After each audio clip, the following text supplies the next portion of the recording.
Entonces, habíamos comentado, y justo el video se prestó para ello, es que la luz es un ente, la luz tiene un doble comportamiento. Yo no puedo hablar de la naturaleza dual de la luz, sino lo que voy a hablar es del comportamiento dual de la luz.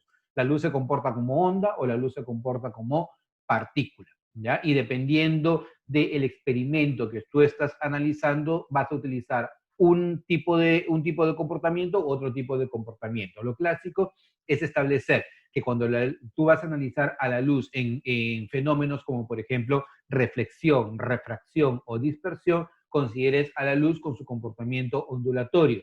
Pero si tú hablas de absorción y emisión de fotones y el efecto fotoeléctrico, tenemos que hablar acerca de el comportamiento corpuscular de la luz. Entonces, como te había comentado, en el caso de Max Planck estaba trabajando o investigando la radiación del cuerpo negro, y al investigar la radiación del cuerpo negro, establece de que la luz debería tener otro comportamiento, no solamente tener comportamiento ondulatorio, de acuerdo a las leyes de Maxwell, sino comportamiento corpuscular. Eso quiere decir que la energía radiante no se transmite en forma continua, sino se transmite en forma de paquetes discretos a los que él llama cuantos o fotones. Y la energía de cada fotón, ¿ya? La energía de cada fotón es proporcional a la frecuencia de la radiación electromagnética. Y a la constante de proporcionalidad la conocemos con el nombre de constante de Planck. ¿Cuánto vale la constante de Planck? 6,62 por 10 a la menos 34 Joule por segundo. ¿Es importante esto de acá? Sí, es muy importante, porque al inicio este señor, perdón, se consideraba que la luz solamente tenía comportamiento ondulatorio, pero ahora no, se le da otro comportamiento que era el comportamiento corpuscular. En el tiempo que estaba Max Planck, ¿ya? Se conocía el efecto fotoeléctrico, ¿ya? El efecto fotoeléctrico no podía ser explicado. El efecto fotoeléctrico era un efecto por el cual tú iluminabas una lámina metálica, y al iluminar la lámina metálica se generaba un flujo de electrones, se generaba electricidad. Entonces, no tenía mucha lógica y no había forma de cómo explicarlo de acuerdo a las leyes de Maxwell o considerando a la luz como ondulatoria. Entonces, ahí había un problema, un vacío que la física no podía terminar de cerrar en ese momento. Entonces, Max Planck propone esto de acá y tampoco como que no le dieron mucha importancia en un primer momento, pero sirvió para que más adelante un señor Albert Einstein pudiera validar esta hipótesis inicialmente y explicar satisfactoriamente el efecto fotoeléctrico. El efecto fotoeléctrico es el fenómeno por el cual tú iluminas a una placa metálica, como esta de acá. Es una placa que tiene fotosensibilidad, por así decirlo, que cuando tú la iluminas, produce una corriente eléctrica. Esta corriente eléctrica la podemos ver acá. Si tú observas, esta lámina metálica está aislada de este parante, de este otro eh, parante metálico, esta lámina metálica o este material metálico, ¿ya? Pero ellos están conectados a un medidor de electricidad o un medidor de flujo de corriente. Entonces, ¿qué es lo que pasa? Que como él está aislado y obviamente no, al haber un flujo de electricidad, esta agujita no se debe mover. Sin embargo, cuando tú iluminas esta lámina metálica, esta agujita se empieza a mover a pesar de que él y él están aislados y no tienen contacto alguno. Eso quiere decir que de alguna manera, cuando tú iluminas esta lámina metálica, se produce electricidad, un flujo de electrones. De alguna manera hay flujo de electrones. Entonces, ¿cómo puedes explicar que esto pueda ocurrir? Entonces, a esto se le llama el efecto fotoeléctrico, ¿ya? Una de las maneras de explicarlo, ¿ya? La hizo Albert Einstein, y como lo comentaba, se hace ganador del premio Nobel por explicar satisfactoriamente el efecto fotoeléctrico utilizando la hipótesis de Max Planck, que luego se convirtió en la teoría cuántica de Planck, ¿ya? En este efecto fotoeléctrico nosotros podemos observar lo siguiente. Si nosotros iluminamos una lámina metálica, ya vamos a observar de que se generan un flujo de electrones, muy importante, ¿ya? Si la luz que está llegando genera electrones, va a obedecer a un balance de energía. ¿Cuál es ese balance de energía? La energía incidente, que es la energía de la radiación que está llegando acá, va a generar como balance dos tipos de energía. Uno que le vas a llamar energía umbral y otro que es la energía cinética. La energía umbral es la mínima energía que tú necesitas para que el electrón que se encuentra en la lámina metálica llegue a la superficie, ¿ya? Y luego, con el resto de energía, el electrón sale disparado. Y como sale disparado con una cierta velocidad, entonces debe tener asociado una cierta energía cinética. Entonces, la energía total, la energía incidente, es la mínima energía para que el electrón llegue a la superficie, que se llama energía umbral o función trabajo, y luego el resto de energía se utiliza para que el electrón salga disparado con una cierta velocidad. Y al tener velocidad, entonces va a tener asociado una energía cinética. Por conservación de la energía incidente es igual a la energía umbral más la energía cinética, ¿ya? Un poco para que se entienda la idea en términos más sencillos y no verlo todo como si fuera matemática, ¿ya? Imagínate que tú ves en un aparador, ¿ya? Te vas al supermercado y ves de repente unas zapatillas que te gustan, ¿ya? Y esas zapatillas cuestan 100 soles, ¿ya? Cuestan 100 soles esas zapatillas, ¿ya? Entonces, tú tienes en tu bolsillo 80 soles. Pregunta, ¿puedes comprar o no puedes comprar esas zapatillas? ¿Sí o no? En ese momento. Habla facilito. Claro, las puedes reservar ya. Bueno, listo. Bueno, no las puedes comprar en ese momento porque tienes 80 soles y las zapatillas cuestan 100 soles, ¿cierto? Ya. Ahora, veamos el siguiente caso. Las zapatillas cuestan 100 soles y tú tienes los 100 soles. ¿Las puedes comprar? ¿Sí o no? Obvio, sí las puedes comprar. ¿Y luego cómo te regresas a tu casa? Si tienes 100 soles. O sea, tú tienes 100 soles y la zapatilla te cuesta 100 soles. ¿Las puedes comprar? Sí, 100 soles. ¿Y luego cómo te regresas a casa? Caminando. Mm, ¿cómo haces? O sea, caminando te regresas. Excelente, muy bien. Ahora, vamos a imaginarnos un tercer caso, ¿ya? El caso en el que tú tienes 120 soles, ¿ya? Si tú tienes 120 soles, ¿ya? Pregunta, ¿podrás comprar las zapatillas? ¿Sí o no? Sí, obvio. Y además te quedan 20 soles como para disfrutar tu compra. Por ahí te compras un helado, tienes para regresar a tu casa tranquilo, de repente darte una vueltita y comprarte otra cosa por ahí. Entonces, a lo que quiero llegar es lo siguiente. El dinero que tú tengas, ¿ya? Viene a ser la energía incidente, ¿ya? Si la energía incidente es 80 soles, ¿ya? Y yo necesito como mínimo 100 para poder llegar acá, definitivamente los 80 soles no van a permitir de que este electrón que esté acá llegue hacia acá. No lo va a hacer, ¿ya? Si yo tuviera 100 soles, ¿ya? Si me cuesta 100 soles y yo necesito 100 soles para llegar acá, el electrón justo va a llegar hasta acá, exactito, pero ahí nada más se queda, en la superficie. Pero si yo tuviera 120 soles, ¿ya? Que es lo que está llegando, de los 120 soles utilizo 100 para que el electrón llegue hasta acá y los otros 20 para que se vaya el electrón. O sea, me están sobrando 20 soles. Más o menos así quiero que te hagas la idea de que pueda ser el efecto fotoeléctrico.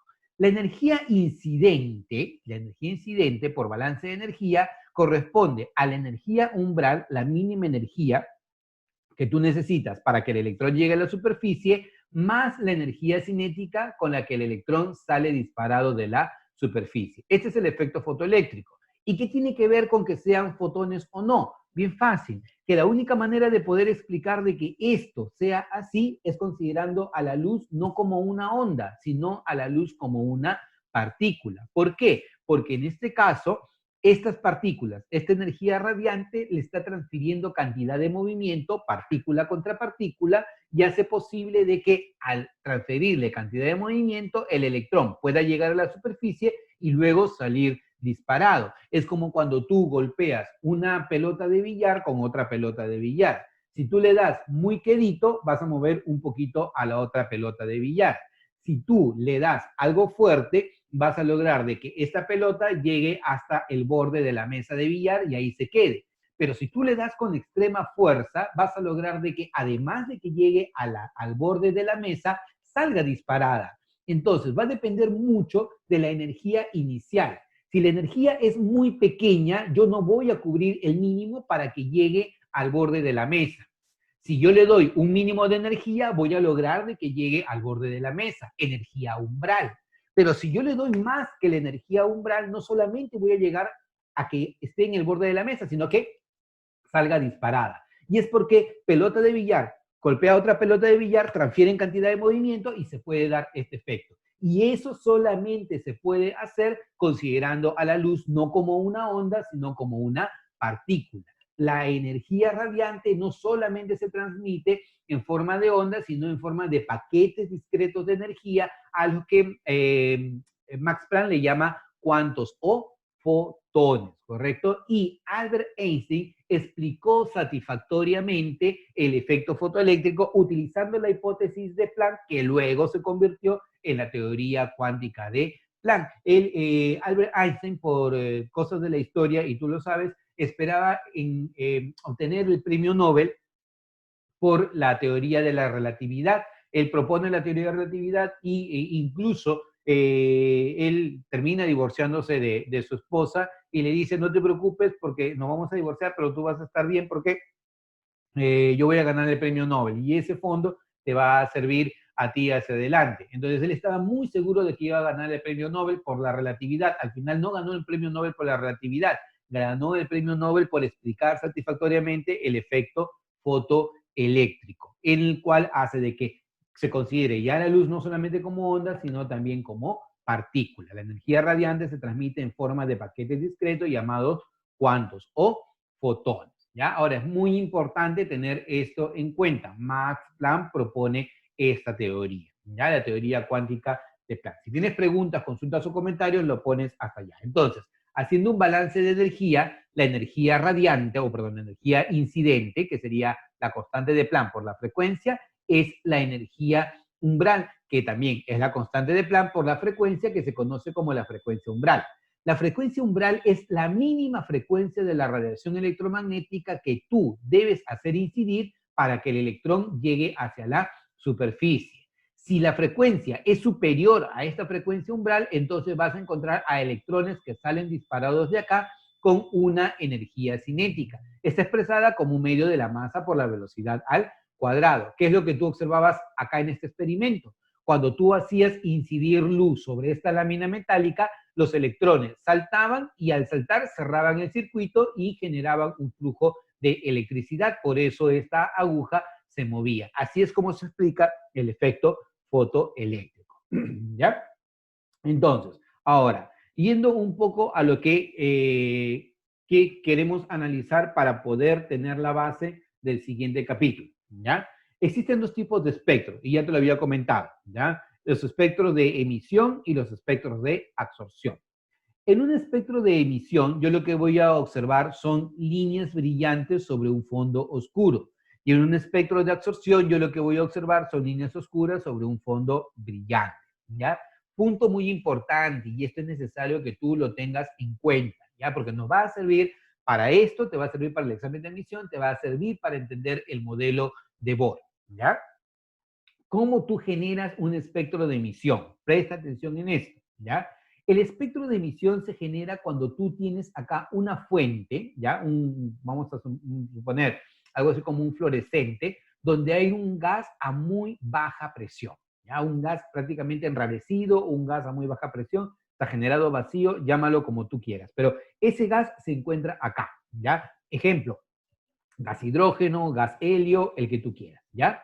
Cuando tú a esto lo sometes a una excitación térmica o eléctrica, significa le generas una descarga eléctrica o lo calientas muy fuertemente, este señor va a empezar a generar luz. Lo que tú observas, por ejemplo, en las luces de neón, ¿cierto? Tú te vas a algún lado por la calle, ves las luces de neón coloreadas, ¿qué es lo que ha pasado? En el interior hay neón, en esos tubitos, tú lo que has hecho es excitarlo eléctricamente y esto está iluminando.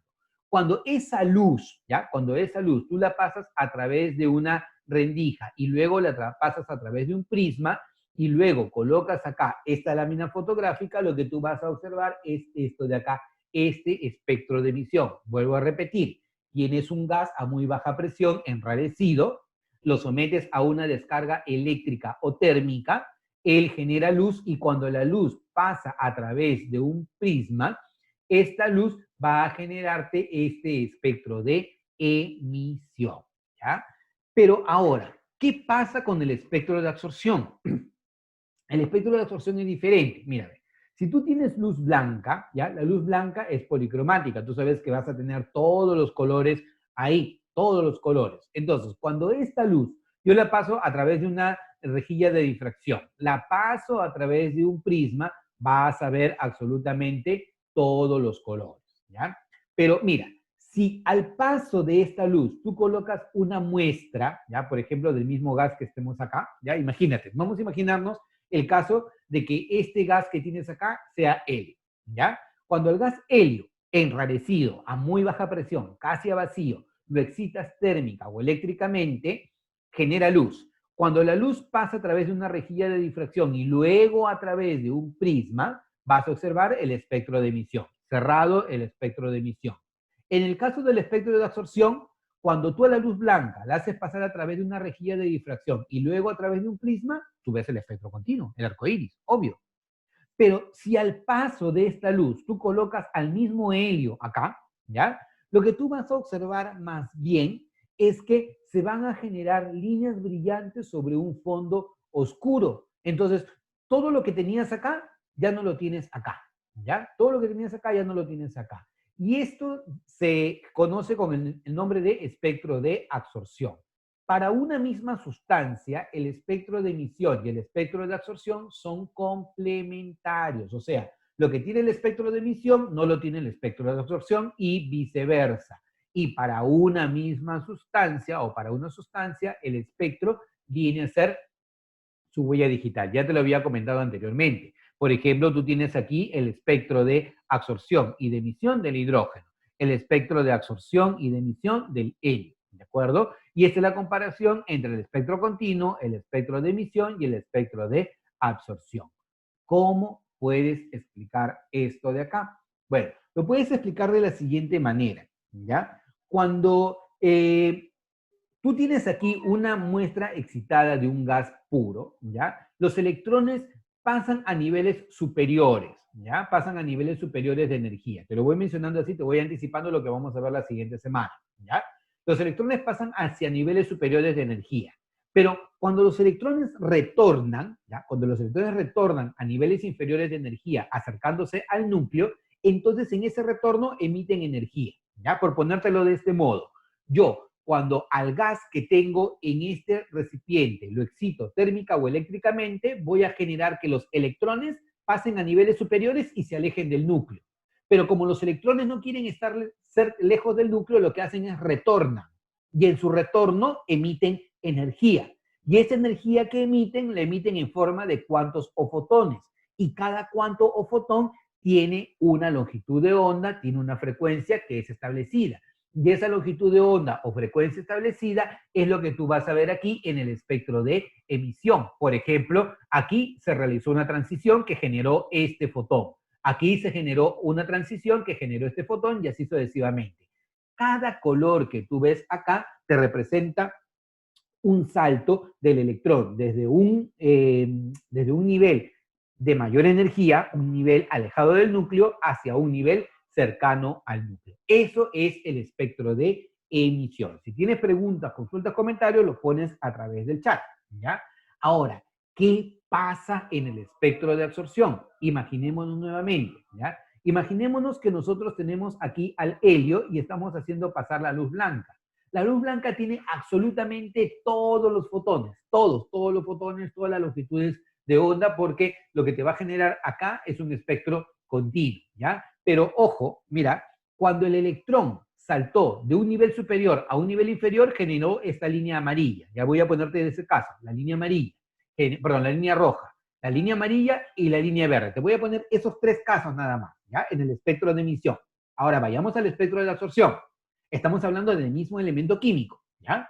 Cuando pasa la luz blanca hacia él, ¿qué es lo que va a ocurrir? Los electrones dentro de ese sistema van a absorber esos fotones específicos. Por ejemplo, esto puede ser un rojo particular. Ponte, rojo carmín, ¿ya? Existen varios tipos de rojo, rojo sangre, rojo carmín, rojo pasión, todos los rojos que tú quieras. Pero el electrón en particular ha tomado la longitud de onda de ese rojo carmín con esa frecuencia, con ese fotón, y ha subido a un nivel superior, absorbió ese fotón, y al absorber ese fotón, lo que vas a observar es que la ausencia de ese fotón te genera una luz negra en la misma, bueno, una línea negra en la misma posición, ¿ya? Te genera eso, ¿ya?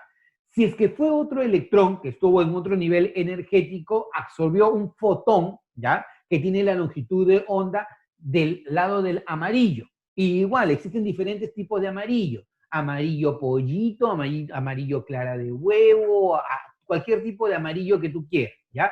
Imagínate que el electrón estuvo en un punto en el cual absorbió el fotón que está asociado a la longitud de onda del amarillo pollito, ¿ya? Entonces, absorbió ese fotón, y al absorber ese fotón, ¿qué es lo que vas a observar? Cuando la luz pasa a través, ya no va a aparecer ese fotón. Por eso, la ausencia de luz te genera esta línea negra, y por esa razón tú ya no puedes observar este fotón con esta longitud de onda en particular. Por última vez, ¿ya? Electrón, ¿ya? Electrón tiene un nivel energético particular, absorbió un fotón que está dentro de la banda del verde, ¿ya? Cualquier verde que se te ocurra, verde esperanza, verde plantita, verde hojita, ¿ya? Imagínate que el electrón absorbe el fotón de verde plantita, ¿ya? Y al absorber el fotón de verde plantita, pasa de un nivel inferior a un nivel superior. Y cuando la luz pasa a través de él, ¿ya? Como ya no va a pasar ese fotón, entonces lo que vas a observar más bien es una línea negra, ausencia de luz. Acuérdate que nosotros cuando hablamos de esa línea negra, más bien hablamos de ausencia de luz. Entonces, eso es lo que termina de explicar cuando se generan los espectros de emisión y cuando se generan los espectros de absorción. Un espectro de emisión se va a dar, vuelvo a repetir, cuando tú tienes un gas enrarecido, le generas una descarga eléctrica o una excitación térmica, pasa a través de una rejilla de difracción, pasa a través de un prisma y se genera el espectro de emisión. ¿Qué es lo que ocurrió? Los electrones que estuvieron en niveles superiores han pasado a niveles de más baja energía y al retornar han emitido energía. Y si están dentro del rango del espectro visible y yo puedo verlo, entonces vas a ver luz acá, que viene a ser estas líneas coloreadas. Lo contrario ocurre cuando yo tengo el espectro de absorción. Si fuera luz blanca, tú vas a ver aquí todos los colores del arco iris, espectro continuo. Pero si yo, por ejemplo, tengo un gas aquí en el interior, ¿ya? Dependiendo del gas que yo tenga, si este gas es el mismo de acá, lo que va a ocurrir es, cuando pasa la luz blanca, absorbe fotones específicos. Por ejemplo, puede absorber un fotón en la línea del rojo, en la línea del amarillo o en la línea del verde. Y cuando absorbe ese fotón para subir a un nivel superior, entonces, cuando pasa la luz a través del prisma, ya no va a aparecer ese fotón. Y como no aparece ese fotón, lo que va a aparecer en su lugar va a ser una línea negra. ¿Qué me representaba la línea negra, chicos? Ponlo por el chat. ¿Qué te representaba la línea negra? Vamos por el chat. Exacto. Te representa ausencia de luz, ¿correcto? Por esa razón es que tú ves líneas oscuras sobre un fondo brillante. Esto es importante, ¿ya? Sí, esto es importante tenerlo en cuenta porque entender cómo se genera el espectro de emisión y cómo se genera el espectro de absorción nos va a dar paso para nosotros poder comprender el modelo atómico de Bohr. Entonces, muy importante lo que hemos tenido en esta última sesión, ¿ya? Partimos de acá, comportamiento dual de la luz. La luz tiene comportamiento dual, no naturaleza dual, es un solo ente. Se puede comportar como onda o se puede comportar como partícula. Si se comporta como onda, sigue las leyes de Maxwell, ¿correcto? Y lo utilizo en fenómenos como la reflexión, la refracción o la dispersión de la luz. Y si yo quiero hablar de la luz como partícula, comportamiento corpuscular, hablo de emisión y absorción de fotones, ¿correcto? Y puede explicar fenómenos como el efecto fotoeléctrico. ¿Quién propone el comportamiento corpuscular de la luz? Lo propone Max Planck. Max Planck propone que la luz o la energía radiante no se transmite en forma continua, sino se transmite en forma de paquetes discretos a los que él llama cuantos o fotones.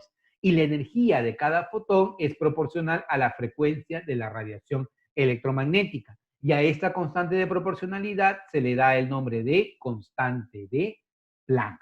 ¿Ya? Él estuvo estudiando la radiación del cuerpo negro y propuso esta hipótesis. Para el tiempo de Max Planck, recuerda, ya se conocía el efecto fotoeléctrico, pero no podía ser explicado con las leyes de Maxwell, pero tampoco la teoría de Planck o la hipótesis de Planck en ese momento era aceptada porque toda la concepción de todo mundo era únicamente la luz como onda y no como partícula. ¿Ya? Entonces, cuando Planck propone esto de acá, Albert Einstein lo toma para poder explicar satisfactoriamente el efecto fotoeléctrico. En el efecto fotoeléctrico, lo que ocurre es que tú iluminas a una placa fotosensible, un metal que es fotosensible, y cuando iluminas a este metal, tú vas a observar que saltan electrones, ahora lo sabemos, y al saltar electrones, estos electrones cierran el circuito y tú puedes observar aquí que hay un flujo de electrones. Ese es el efecto fotoeléctrico. ¿Cómo se explica? Se explica que la luz no tiene comportamiento de onda, sino comportamiento de partícula. Son fotones, mira, son fotones que llegan. Estos fotones transmiten cantidad de movimiento al electrón y el electrón tiene tres posibilidades. Que simplemente ni le haga cosquillas esa radiación, que llegue a la superficie o que además de llegar a la superficie pueda salir disparado. ¿Eso va a depender de qué? Eso va a depender de la energía que traiga consigo esta radiación incidente, ¿correcto? Como te había comentado, si la radiación incidente es menor que la energía umbral, el electrón ni siquiera llega a la superficie. Si la energía incidente es igual a la energía umbral, el electrón llega a la superficie. La frecuencia umbral es la mínima frecuencia que debe tener la radiación incidente para que el electrón llegue a la superficie. Pero si la radiación incidente ¿ya? Tiene una frecuencia mayor a la frecuencia umbral, entonces el electrón no solamente va a llegar a la superficie, sino también va a salir disparado con una cierta velocidad. Y esa velocidad asociada te genera una energía cinética. Por esa razón, el balance de energía únicamente nos dice que la energía incidente es igual a la energía umbral más la energía cinética, lo cual lo podemos expresar mediante esta relación. ¿Ya? Recontra sencillo. El espectro de emisión y el espectro de absorción, recuerda que son espectros discontinuos. ¿Ya? Y en estos espectros discontinuos yo voy a observar, si es un espectro de emisión, líneas brillantes sobre un fondo oscuro o líneas oscuras sobre un fondo brillante. ¿Ya? ¿Cómo generas el espectro de emisión? Cuando a un gas enrarecido, a muy baja presión o a vacío, como quieras llamarlo, lo excitas térmica o eléctricamente. Este tubito se ilumina y cuando la luz la pasas a través de una rejilla de difracción y a través de un prisma, te genera el espectro de emisión. Pero el espectro de absorción se genera cuando tú la luz blanca la haces pasar a través de una muestra de un gas y más bien lo que ocurre es que en vez de formarse líneas brillantes, se forman líneas oscuras. ¿Qué era líneas oscuras? Ausencia de color, ausencia de luz. ¿Ya? Ahora, teniendo en cuenta esto de acá, ¿por qué ocurre el espectro de emisión? Porque cuando tú excitas térmica o eléctricamente a una sustancia, los electrones pasan a niveles superiores y en su retorno a niveles inferiores emiten energía. Y esa emisión de energía es lo que tú puedes observar como fotones característicos. Y en el caso del espectro de absorción ocurre lo contrario.